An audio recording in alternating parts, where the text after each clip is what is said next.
Hi, welcome back. My name is Brandt. How are you? We are so back. It has been about 2 months since I watched the previous episode of Pluribus, and we have all reconvened to watch our favorite content creator, Carol Sturka, who is asking her 12 friends to like, comment, and subscribe to her video vlog. Just like usual, I have prepared by rewatching the previous episode just a few minutes ago, and I have some huge news. We did it. Ladies, gentlemen, and otherwise, we did it. They updated the closed captions. They're better now. I complained about it last time. I can't say that I can take complete credit for it, but it is quite suspicious that after my previous reaction, when I mentioned how broken the closed captions were, somebody went in and fixed it. Was it one of the 200 people who watched that video? Probably not, but what if? So the closed captions are different. They're white instead of yellow. And importantly, the timing has been corrected on them. We all love a win for accessibility. Beyond that, I noticed a couple of little filmmaking things. Nothing super huge, but I noticed this one shot of Carol in her kitchen, and there is some nice rim lighting on her back shoulder, which seems to be not motivated by anything. You could argue it's light coming out of the window, but it's very clearly coming from within the kitchen. It is a light probably not all too unlike this light, although the light that they used is probably an order of magnitude more expensive. I think it looked nice. I just thought it was kind of funny to point out. Also, I feel like that episode used a lot of polarizing filters on the cameras, which can allow you to selectively block light coming in at different angles and stuff. This is really effective for cutting off the glare off the, top of water, but it's also really good for getting a little bit more color and clarity in the sky. You have a lot of shots in last episode where the sky is extra blue. Some of that could be attributed a little bit to color grading, but I imagine it's color grading plus polarizing filters. Speaking of blue, I'm gonna try to not do a 45-minute segment about color theory and the application of colors across different props and set dressing. And I'm not saying I won't talk about color at all in this episode, but probably way less than last time. There's also a really interesting shot when Carol sees the wolves and she runs out to the cop car. And so she's running through the house and the camera is following behind her. And I thought that shot was really interesting. I reacted to it briefly in the video, but I didn't talk too much about it. There are a bunch of different ways that you could do a shot like this. You could put the camera on a dolly, which you could think of as a tripod that's on a platform that's attached to rails, and you get somebody to push it along the rails. That would give you like a really clean, stable shot as you're moving through the house. You could also do like a glide cam or any given number of stabilization options, but this was very unstabilized. And it lent the shot a lot of energy. It made it feel like it was panicking because Carol was panicking, which is cool. And so I feel like that shot was probably just big camera on a camera operator's shoulder. And they're just like, run through. You probably have like a camera assistant or something that is like hands on their back, guiding them through the space a little bit. But there's also a moment where Carol drops the golf club and the camera whips down to the golf club and then comes back up as she opens the door. And let me tell you, they made that look easy. It is not. It is so easy to look down and overshoot past the golf club or to have bad timing. It was impressive to me that there was so much clarity of that golf club dropping when the whole rest of the shot was so unclear because of how much movement there was. It was just a really interesting moment to me. Another sort of filmmaking note, there's the moment where the drone picks up Carol's trash bag and gets caught on the street lamp. And then the trash bag opens. How do you think they did that? It opens on command, on cue. I could imagine a couple different ways that you might do that. One, it could just be a digital replacement. That probably wouldn't be all that difficult, and it would probably look pretty good, especially if you have an HDRI of the environment on the day. You get footage in the environment of the entire 360 space, and you do it in high dynamic imagery, so that way it captures a really high range of brightness in the scene. And then you can basically take that and bake it into a skybox that you put around your digital scene, so that way all of the lighting that approaches the digital objects in your scene are appropriately lit as they would in reality. They could have also gone practical with it. I can imagine maybe there is a small incision across the bottom or something, and then you have a thin wiring that goes around the edge of that cut, and one way or another it's like cinched just closed, so that way somebody off camera can kind of like yank it and then it all comes undone. They could have also done a mixture of both, where they had all of the trash physically in the space at the time, but not surrounded by the trash bag. And then they have something that opens on command, and then the trash falls down, and that's all real. But then you just have to digitally composite the trash bag on top. I don't know. Also, at the very beginning of the episode, they mentioned that Zosha is going to be fine. So I presume this is not the last we have seen of Zosha. I'm very interested to see how Carol and Zosha interact beyond this, because I imagine there will be some tensions. Also, as I was watching the episode back, I started thinking about the show in terms of class politics again. Now, if you've been watching previous episodes along with me, you know that this is something that I'm fond of doing. But why am I over here now? Well, I previously recorded a whole take, and then I thought more about it, and I refined the idea, and the previous take just didn't make sense anymore. So I'm doing another run through. Okay, so previously, I thought of the collective as the proletariat, the working class, the people who provide labor. But there's a nuanced adjustment that I need to make to that. The individuals, the survivors, if you will, they are the bourgeoisie. They are the elite ruling class, or the capital owners, who have control over labor, right? And in Carol's case, she has control and leverage over labor by means of violence, which is common for the bourgeoisie. However, in my interpretation, I'm also thinking of the head of the collective's consciousness, the mind of the collective, as also being part of the ruling class. But its body, the collective's human bodies, that is the working class. Those are the workers. Now, seeing the way that the show depicts the workers, it shows them as not being able to usurp the demands of the ruling class. The ruling class has total authority over them. And this is because those joined bodies, the workers, they do not have agency. It has been stripped of them. Instead, their agency is entirely within the collective's mind. There is a consolidation of power that is happening here, and the workers are unable to exercise solidarity to change things for their benefit. Instead, they are reduced to eating just what is necessary and essential to them, and doing just what is necessary and essential to fulfill the needs of the ruling class. Now, an interesting aspect of viewing the show through this framework is that Carol is actually depicted as a class traitor. She is part of the ruling class, but she is fighting to liberate the workers from the consciousness that is controlling them and keeping them trapped without agency. However, because Carol is still part of the ruling class, she can't help but exploit the workers in the process. I'm not even sure exactly how much the show has to say about this sort of interpretation, but I just thought it was kind of like a cool, interesting way to look at the show and try to get some interesting ideas out of it, you know? And if you have your own interpretation of these sort of larger dynamics represented in the show, or an adjustment to the interpretation I just gave, I would love to hear them in the comments. And then my last thing before we get into it. So we left off and Carol discovered that the secret ingredient to the formula is likely human bodies. That's what I've been presuming. And she was very shocked at this. I'm quite interested to see how Carol plays her next move.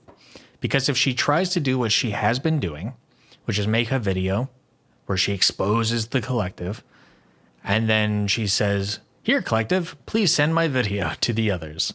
Well, the collective probably doesn't want to do that, because the collective is likely smart enough to know that that information might upset the balance with the other survivors. But at the same time, the collective not distributing the video could upset the balance with Carol. And they know that that is dangerous for them. So It puts the collective in a really awkward bind. I wonder how that plays out. I guess we'll find out today. Okay, so we're on episode 6, which is titled HDP. I guess we'll find out what that means.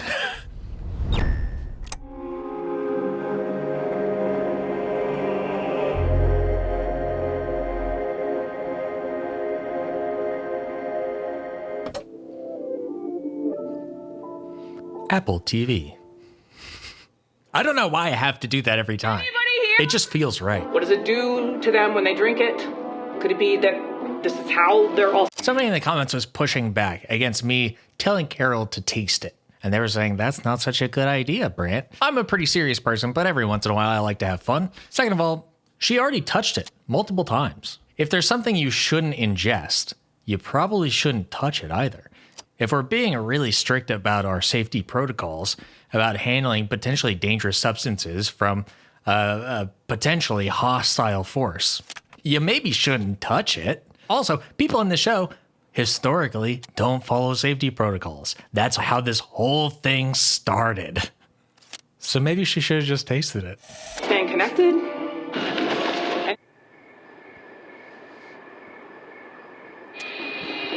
And there's a splash of blue.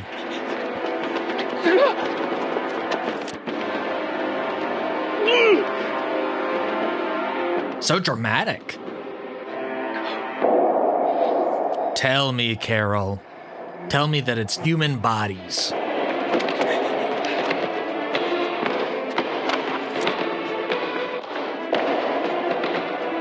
That's the YouTuber we know and love, Carol Sturka. She knows when to get the shot. They'll never believe me more than when I'm in this adrenaline-fueled state. It's just good content. Yeah.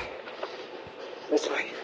Here we are inside something called Agrijet. It's a refrigerated warehouse. This is a fun way to reveal this to us. It's huge. It's maybe 100 feet long. Lots and lots of shrink-wrapped items. Okay. So what's inside? It's just grain. The biggest switcheroo of all time. Huh? Okay, that does look like fleshy. It's not a butterball turkey. Ah, there you go. That much. What are they doing with all this, huh? There's a person's head. Fucking guess. I did, last episode. It's parts of them. It's pieces of them. Carol, you're clipping. And what's behind that door? Huh?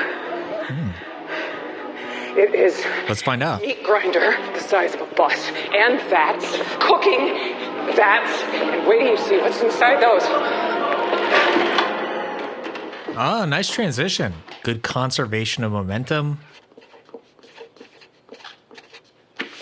Hey, bestie. Can you deliver this for me, pretty please? Yeah, I think she's wondering if she can trust them to deliver it without seeing what's on the tape. Because right now she has a slight informational advantage. And if you let the collective know that, then you kind of lose some of that advantage. So maybe she's gonna tell them in person or hand deliver it. She would still need the collective's help to do that. Going on a little field trip. She coming back? Why are we holding on this? Yeah. Did you forget the tape? Oh. I think she is going to try to hide the evidence that she is onto something with this. In case she leaves and the collective creeps into her home and investigates her. I like seeing Carol thinking forward and trying to be smart about this. I assume we're about to see Kumba? Question. This feels very Kumba coded. Speaking French. Yes, Merci. Bonjour. Bonjour. Mon ami. Describe. There he is.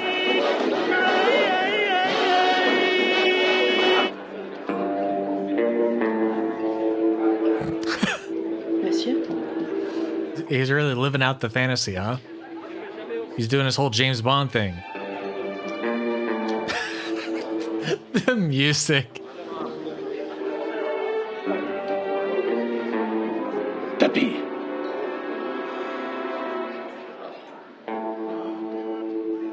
Tapis. 5 millions de dollars. Le record de la maison. Vous êtes sûr? I just realized how funny this is because humanity has overnight become a cashless, moneyless society. Like, money doesn't mean anything because he could literally just have anything he wants just by asking for it. So what is he betting?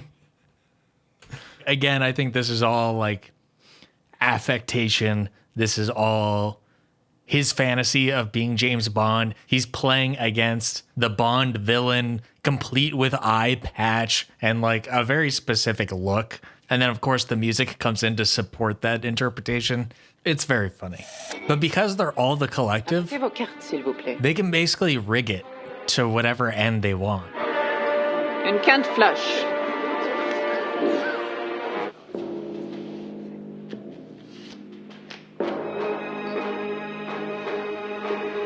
So dramatic. Une quinte flush royale. La main la plus haute.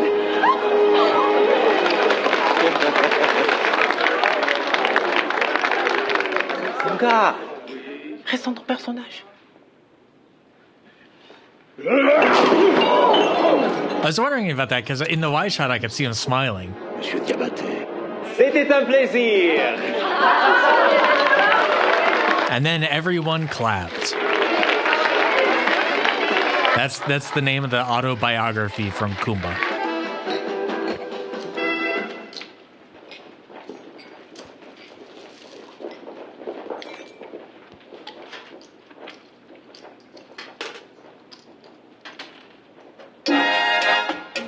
That little end note really did drive home the idea of servitude. Mais rentrez, ma belle, hein?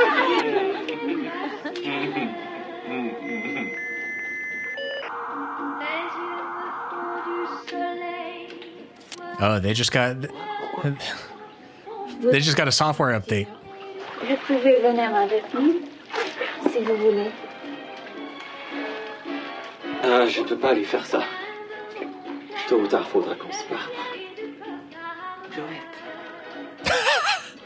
Joette! Carol really is just a vibe killer, huh? Interesting. So is he in Vegas? I guess he could be anywhere.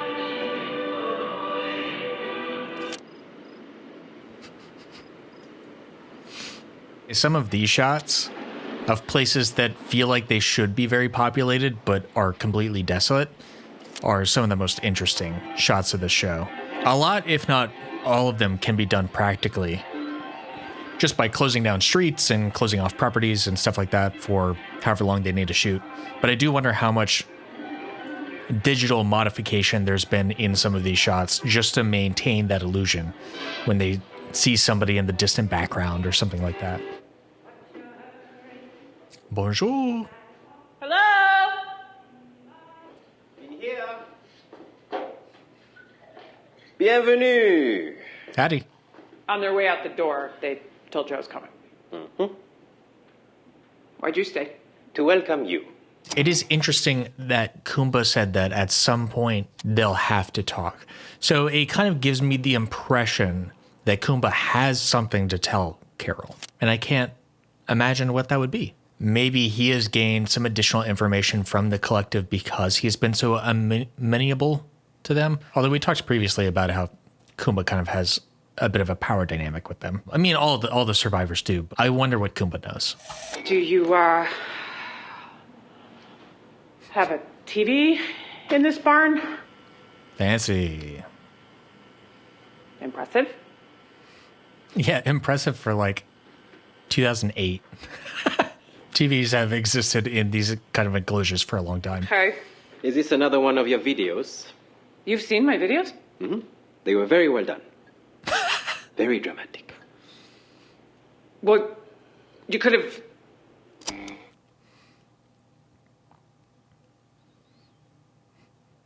Been there, Carol. Been there. You publish a video and then it's just like fucking crickets.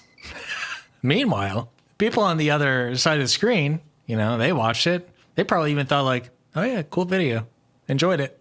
Thanks. Bye. Peace.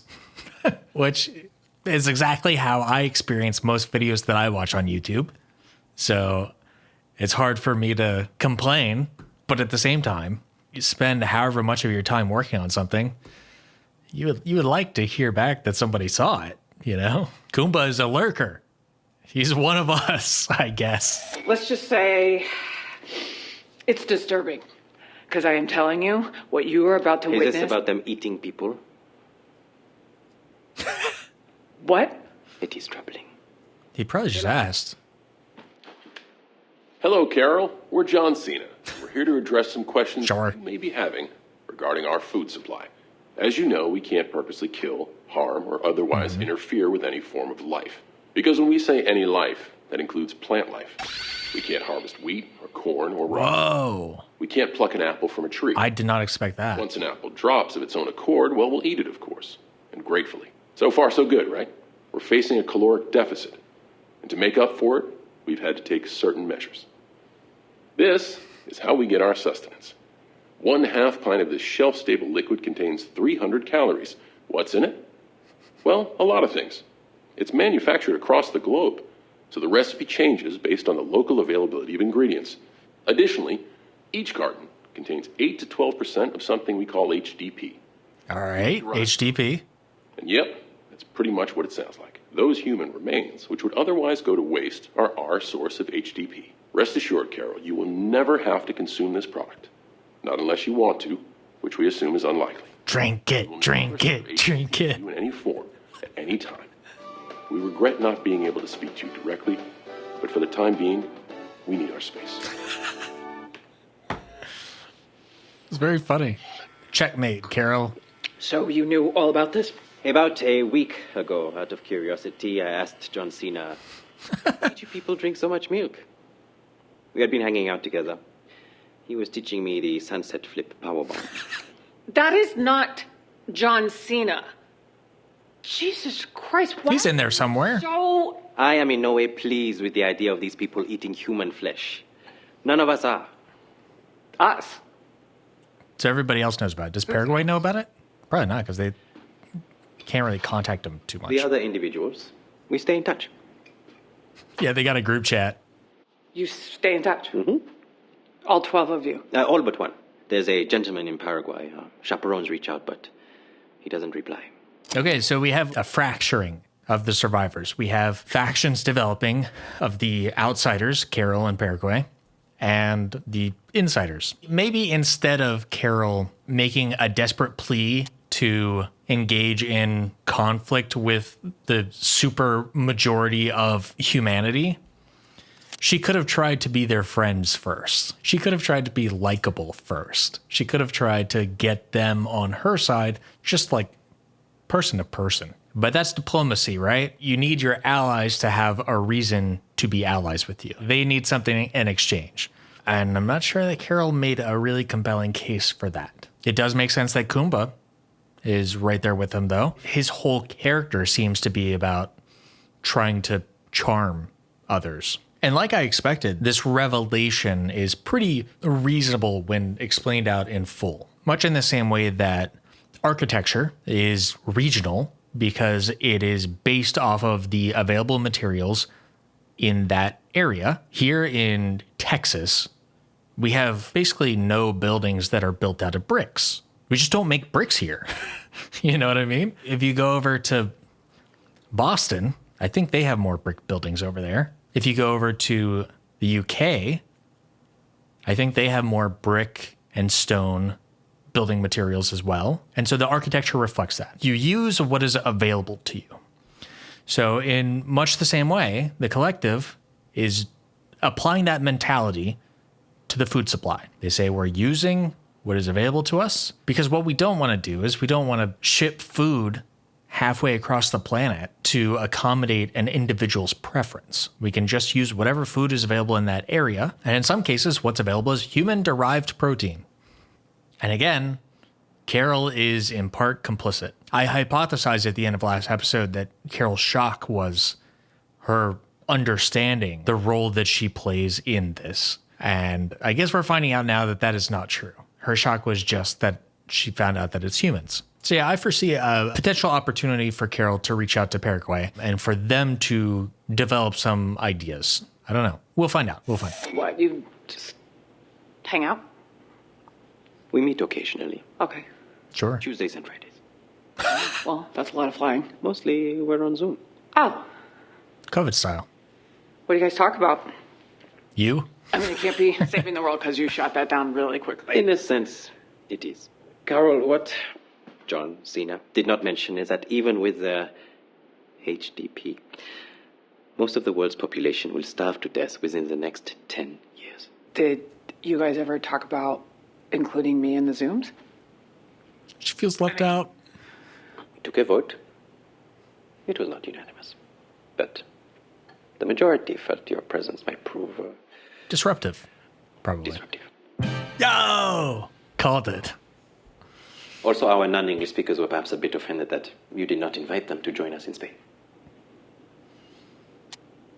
Where's your nearest bathroom?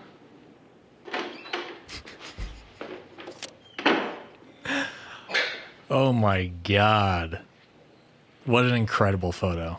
So it is interesting here that we do have both groups of survivors trying to save humanity, but they have very different angles. Carol is trying to save humanity by disconnecting the bodies from the collective, something that has not been proven is possible. She only speculates that it's possible based off of Zosha not saying something. Whereas the rest of the survivors, they're trying to save humanity by saying, well, what's left of humanity is in the collective, and the collective is not sustainable at this scale. They are trying to figure out ways to collaborate with the collective, find ways to work within their constraints, but still let them survive. It is an interesting, curious situation.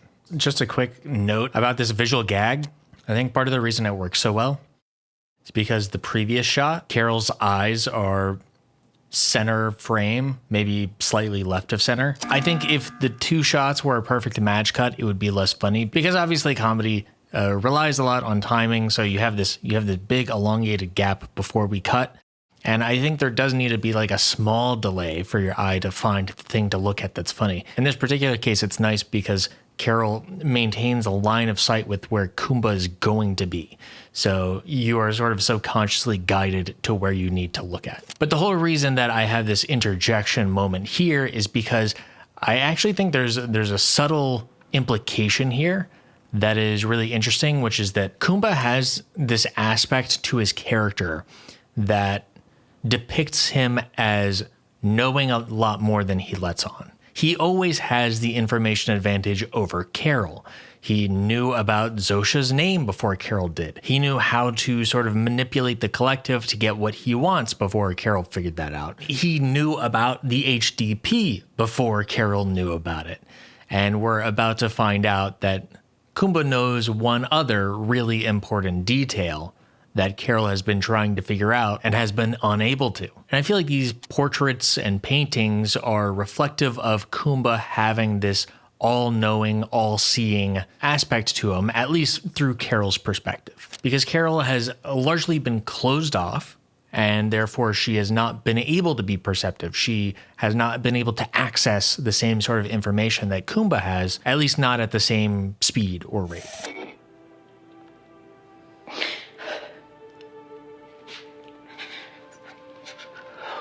Carol does feel like she gets outflanked on every move that she's trying for. Mais elle est tellement seule. Is he appealing to someone? Vous me manquez aussi, mes amours. The collective. À bientôt. Oh, did he convince them to come back? Despite Carol being there? Kumba is a really interesting character.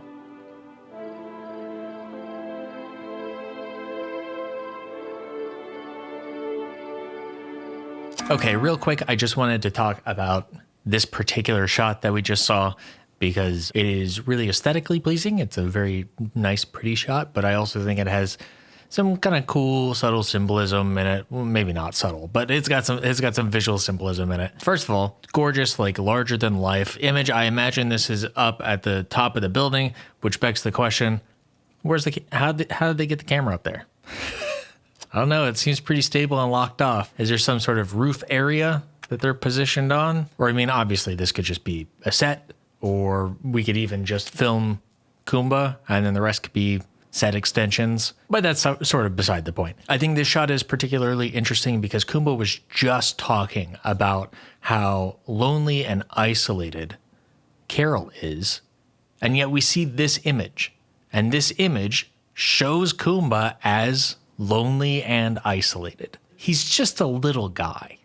He's just a little guy. And I think this sort of larger than life framing helps show that Kumba's character and the way that he externalizes himself and the way that he is exploring this fantasy of his, or these variety of fantasies of his, is in its own way kind of isolating. Right after this, I'm going to talk about his relationship to the collective. I think this is really encapsulating of how his relationship with the collective is quite probably one-sided. And in that way, it is lonely and isolating as well. So I thought that was just like a really beautiful encapsulation of this aspect of his character. Really lovely stuff. Also, if we want to read a lot into it, Kumba is represented as a silhouette here, which is kind of mysterious. And I think there's some aspects of Kumba's character that have not been revealed yet, or that we just haven't seen much of, that makes him a little bit harder to predict than some of the other characters. I don't know that that was necessarily a conscious consideration in the authorship of this image, but I think some of the other stuff was. I've kind of heard in my periphery people talking about viewing Pluribus through the lens of AI and LLMs and stuff like that. Kumba's relationship with the collective feels very reminiscent of some of the least healthy relationships people have with LLMs. We saw earlier in the casino when he was doing his whole James Bond bit. It is putting on a facade. It is leaning into what Kumba wants. It never really pushes back against that. It's very agreeable. But as soon as Kumba leaves, it's just dead in the eyes. Just no soul. It's just machinery. And here there feels a little bit like Kumba has kind of a one-sided attachment, a parasocial love for the collective, which is in its own way sad. Oh, that's a cool shot. The distortion through this glass is really interesting. Ah! You're awake! Et voilà.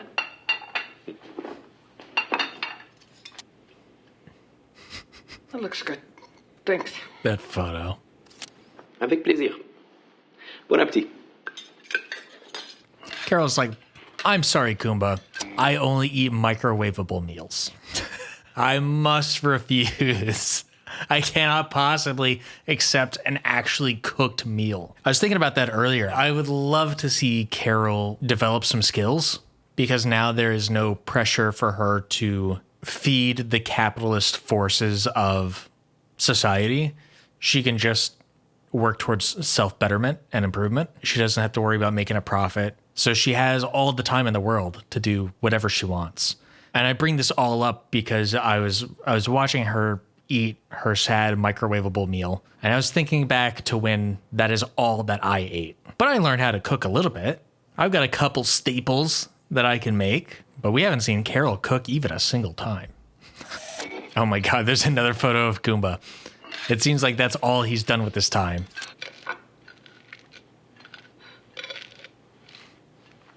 Carol, what are you doing? Oh, Kumba's giving it a shot. He's like, you know what? It's good enough for you. Let me try it myself. Girl, you are a mess.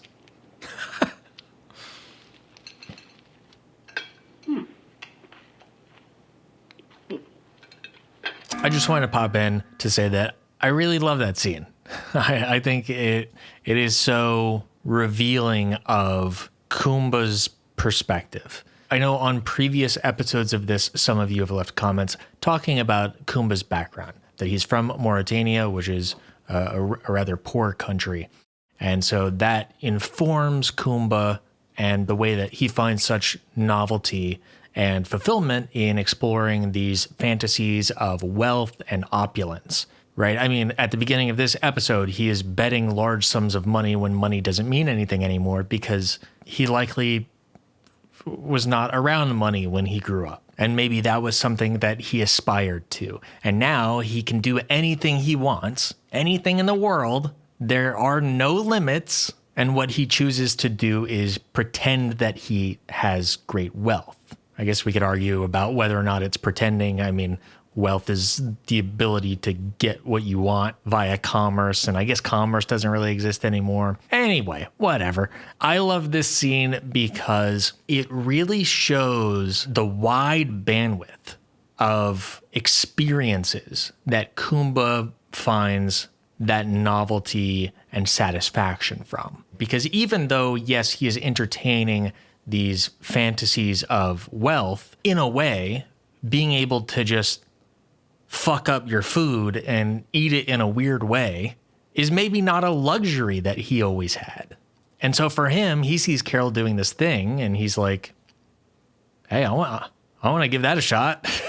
You know, never ate this food in that way before. I think his character could come off as shallow in a way because he really enjoys these excesses in his fantasy. But I think this gave him quite a bit of depth in showing just how wide open the world feels to him now, which I think is cool. It's cool and interesting to explore. I was also reading about Mauritania recently, and I don't know where else to put this in the video, so I'm just going to put it here. I read that according to Reuters, Mauritania was the last country in the world to abolish slavery, which feels like a pertinent detail when it comes to deciding the background for this character. I don't know how they're going to play with that. I mean, that's probably a poor phrasing. I don't know how they're going to explore that kind of subject matter, but clearly the premise is ripe for it. This is not me saying that Kumba is enslaving the collective, but I have to imagine that that environment, living around that, has to have influenced his worldview in some way. And actually, maybe we were just seeing that Kumba has this sort of almost romantic relationship with the collective. And I wonder if he sees the collective as humanity enslaved to a captor, this RNA sequence, and he has a lot of extra empathy for that. And I wonder if that maybe feeds into why he is so enamored with them. Anyway, these are all just like really fascinating angles and pieces of the puzzle that is Kumba. And I'm really liking seeing how it all works together. I've enjoyed your company, Carol. You like your space, I get it. Oh. So, I was thinking I'll go find my own suite, get cleaned up, and then we can get together later. He seems a little nervous about that, or... I'm just messing with you. Bien joué. Carol, you can always call me. Dial 0 and they will find me wherever I am. Maybe you will have some ideas on how to save these people from starvation. I don't know.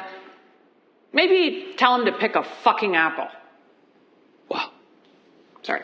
That is something I did want to talk a little bit more about earlier, which is that it was really interesting to me that they view plant life the same as animal life, which, and I mean, not saying that it's the same, but that there is something there, you know, the way that trees talk to one another, using the mycelial network, the way that plants react to different things in ways that don't seem strictly like, oh, it's doing this to get more sunlight, in ways to get more fuel. I think as humans, one thing we have historically been really bad at has been seeing and understanding life that is different than ours. That is true of plant life, that is true of our pets, that is true of our food sources, that is true of just other animals that we coexist with. I think it was only recently that we found that when you catch a fish, depending on how it's caught, it can get like really stressed out and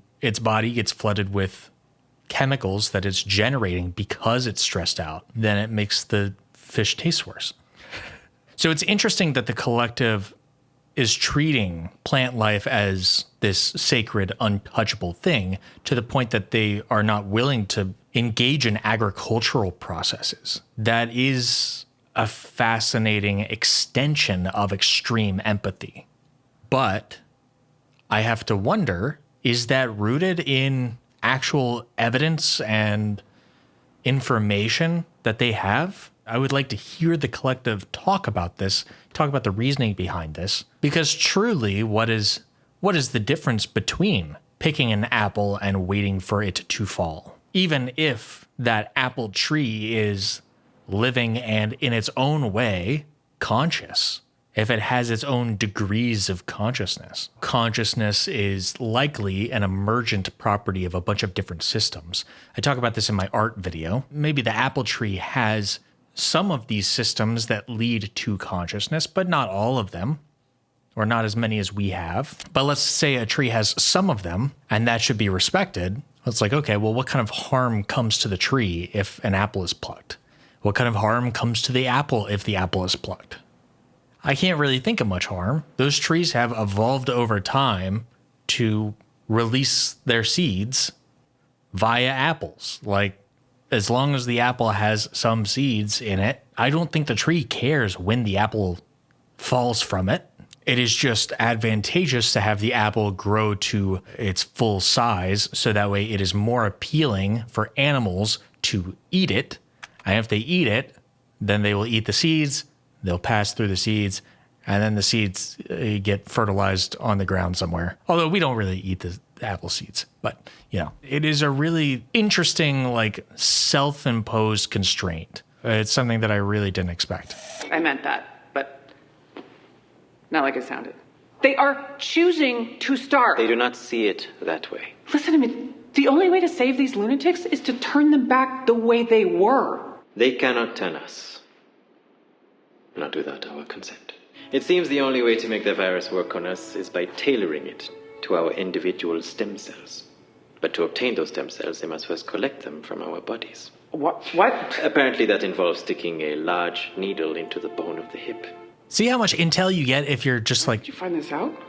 nice to them? I made this discovery only yesterday. They are not pleased about it, I can assure you. They asked me if I would give my consent. I said, regrettably, as of this time, I prefer not to.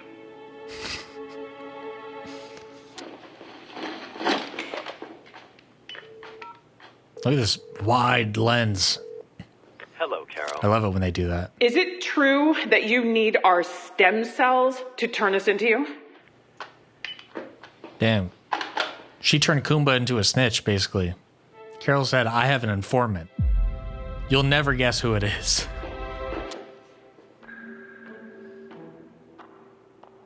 Okay, this is an interesting development. If they're telling the truth, Carol is no longer at imminent risk of being assimilated. You can leave a message to request anything you might need. I am officially going on record that I do not consent.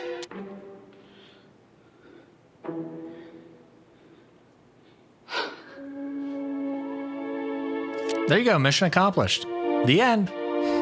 Season finale. This is your vehicle? Yep. Yes, sir. 10-4. Interesting choice. You too. Au revoir. It seems that Kumba did not really advocate for the collective coming back while Carol is here. And maybe he sped up the timeline a little bit, but it does seem that he was nervous about Carol staying because that means that the collective would not come back to him. And he was not pleased about that idea. Why would you not pick different models of car? Soja, oui, monsieur. They want to come back, Carol. They're just looking for a change of heart. Fuck them. Watch your toes. And Carol wonders why she's not included in the group chat. 12 days, 12 hours. That's... Oh, we're going backwards? To 9 days, 18 hours. Okay, so 3 days prior. This is about a day after the collective left Carol. Oh, are we back at Paraguay? Paraguay? Yeah. And this is before the collective learns about how to assimilate these remaining survivors. Oh, he's almost all the way through, huh? He's got to be in a dire situation with food. Okay, what's next? What's the plan? One frequency that maybe has something going on? Is it a number station?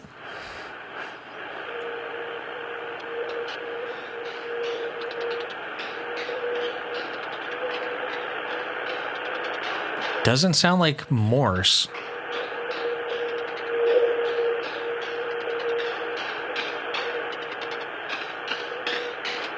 Interesting. I do feel like I hear two different tones. A lower tone and a higher tone. Okay, so the sort of percussive noise was part of that. I wasn't sure if that was diegetic or not. Oh, is this Carol's video?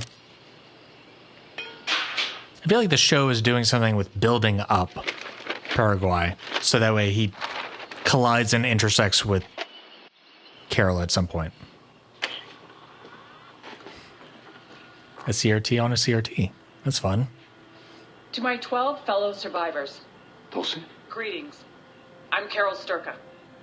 If you're still one of us, Okay, so they've got the captions on the video for the translation. there is a way to undo this situation, to turn the world back the way it's supposed to be. Now, I realize some of you think the world might be better off this way, with all the newfound peace, love, and understanding. Is he leaving? And once Is he going to find Carol? that you have peace and love forced upon you, who knows, maybe in that last fleeting moment, you might just realize you treasured your individuality. Yeah, that was probably very useful intel for Paraguay, because he has been more isolated than any of the others. It's a very dark shot.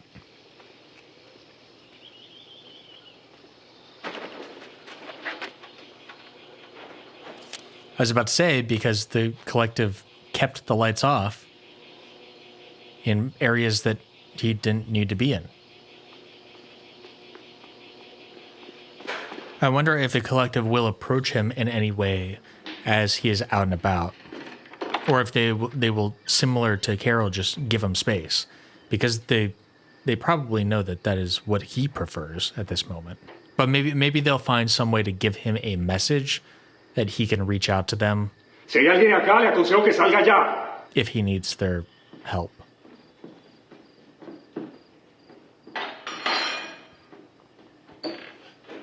Is he collecting non-perishable food?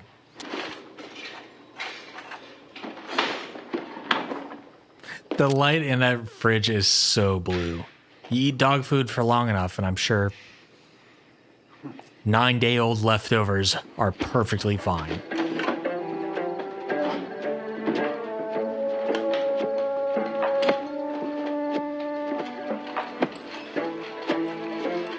He's got stuff hidden all over the place, huh? Cool car.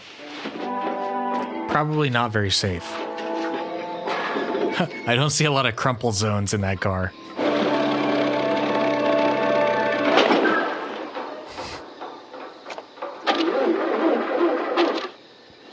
Hola, hijo. Ominous as hell. Mucho verte. ¿Te podemos responder alguna pregunta? No?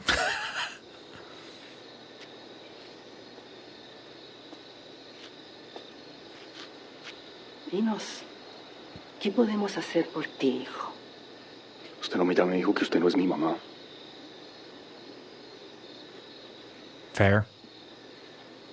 Mi mamá es una cabrona.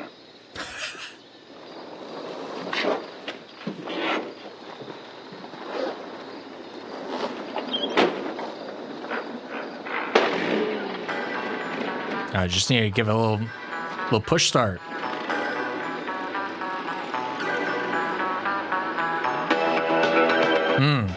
Okay, before I get into my concluding thoughts about the episode, I do want to take a little bit of time to talk about this final shot of the episode. I think it's really cool.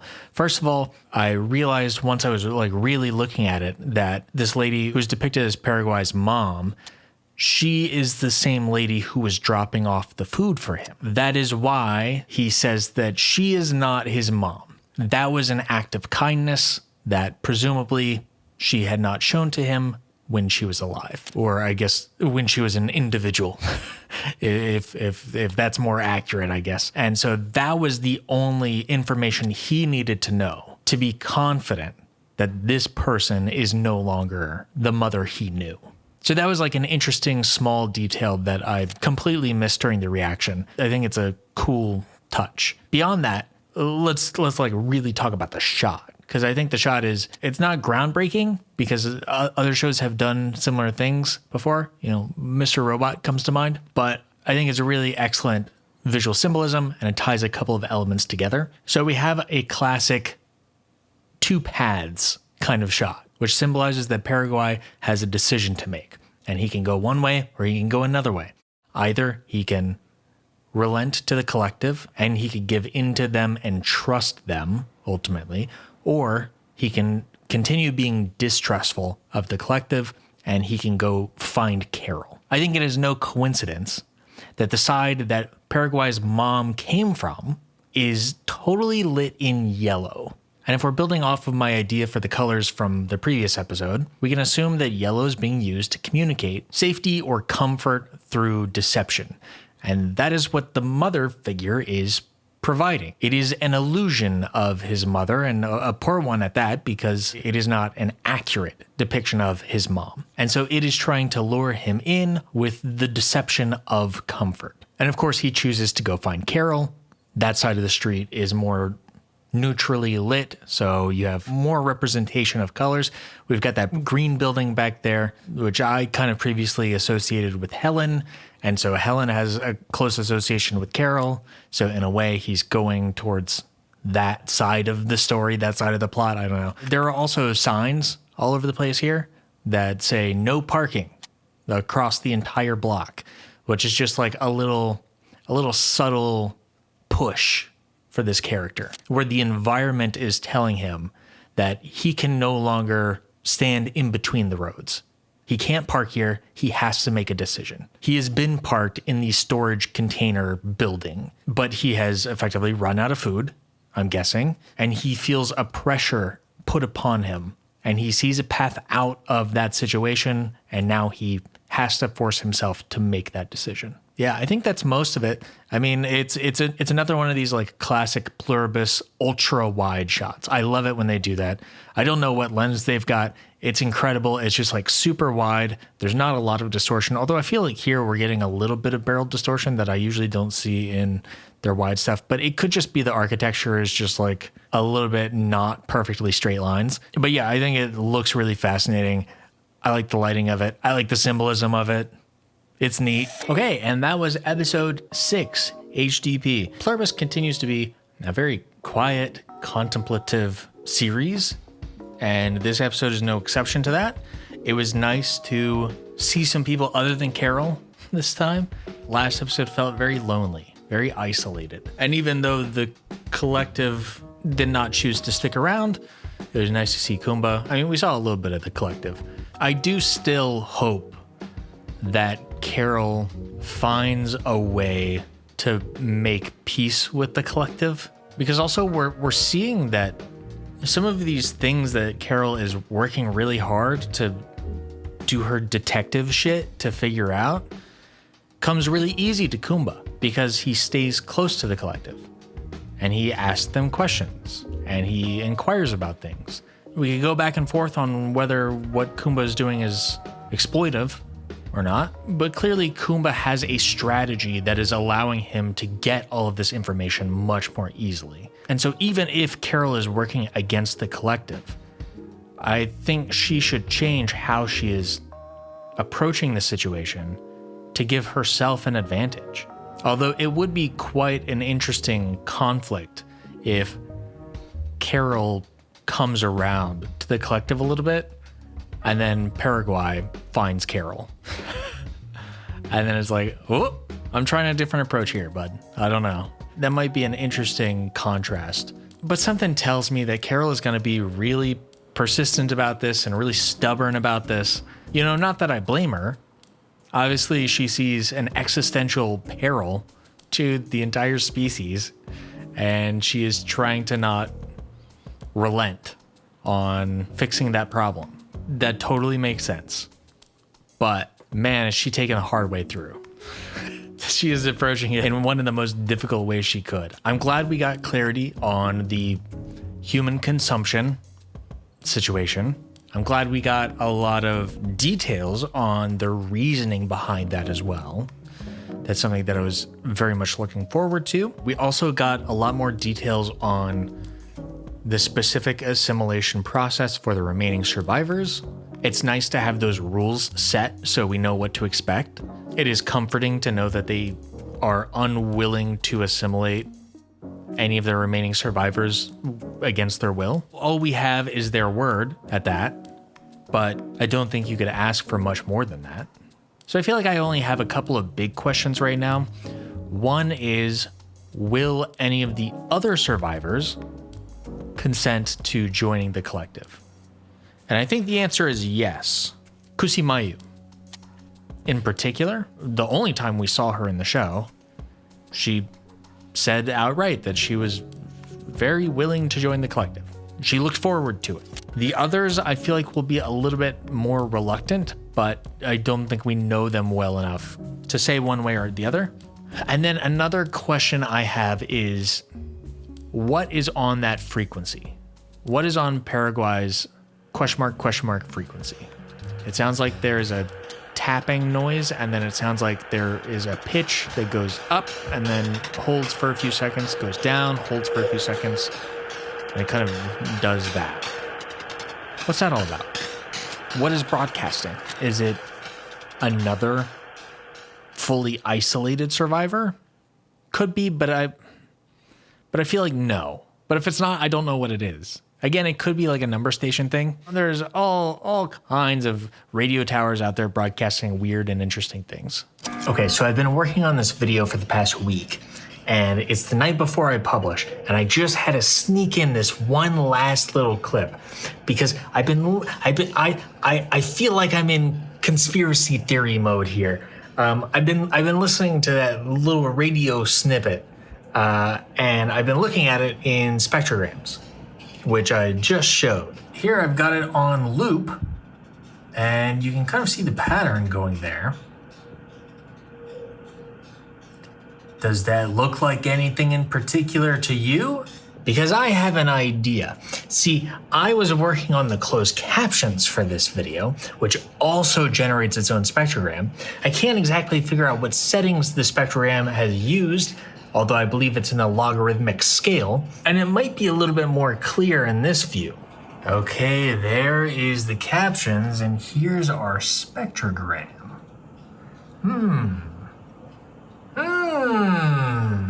Now maybe this is just pareidolia, where I am seeing patterns in the noise, but to me, that sure looks a whole lot like ripples in a pond. We're building off of the water theme. The water is tied to the collective. We've got ripples in the radio waves. I don't know why, but it seems like the sound designers are having a little bit of fun with this. Or maybe I'm making it all up. Maybe. No major cliffhangers on this one. We do see that Paraguay is traveling, presumably to meet up with Carol. I wouldn't call that a cliffhanger. That's just like a suspended development. We have put in the time on Paraguay to understand him a little bit better, understand where he's coming from, what he's been through, and now we have set things in motion so that way in the following episodes, stuff can happen. But outside of that, you know, we had our big developments, but nothing super dramatic, not like last time. So it was just like a nice, solid information gathering episode. Fun to see Las Vegas totally empty. I dislike Las Vegas quite a lot, personally. And I'm talking about the Strip. I know Las Vegas is bigger than the Strip. Just like everything about it is too much for me. But when I see it totally dead empty, not so bad. Not so bad. All right, well, I think that's going to be it for me this time. Thank you for joining me. I appreciate you. If you haven't yet, maybe go check out some of my recent movie reactions or check out my science communication and learning sort of research project channel, Emergent Beacon. It's pretty good. And yeah, we'll keep working through Pluribus. See you later.